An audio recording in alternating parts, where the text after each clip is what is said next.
তো দাদা ভাই, দিদি ভাই, আমার বন্ধু বান্ধবীরা যারা আছো, আমার মাসি পিসি, কাকা মামা জেঠা, সবাই ভালো আছো তো?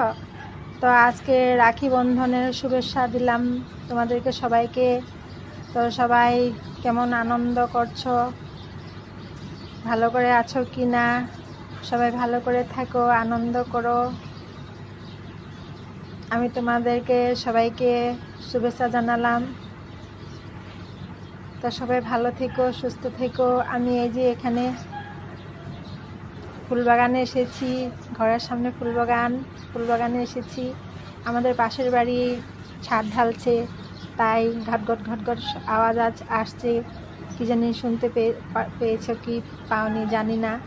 তো তার জন্য এখানে আসলাম একটু আড়াল হয়ে। তো ভাবলাম তোমাদেরকে সবাইকে রাখি বন্ধনের শুভকামনা দেব বলে, তাই দেওয়া দেরি হয়ে গেল। সকালে সকালে দিতে হতো, আমি সকালে সকালে দিতে পারিনি, যেহেতু আমার কাজ ছিল তাই দিতে পারিনি। সব সময় তো আর সব সুবিধা হয় না, তাও আর কি ভাবলাম যে বিকেল হলেও একটু সবাইকে শুভকামনা জানিয়ে দেই, তাই এলাম তোমাদেরকে সবাইকে শুভকামনা জানাতে। তো আমরা আবার রাখি বাঁধি না,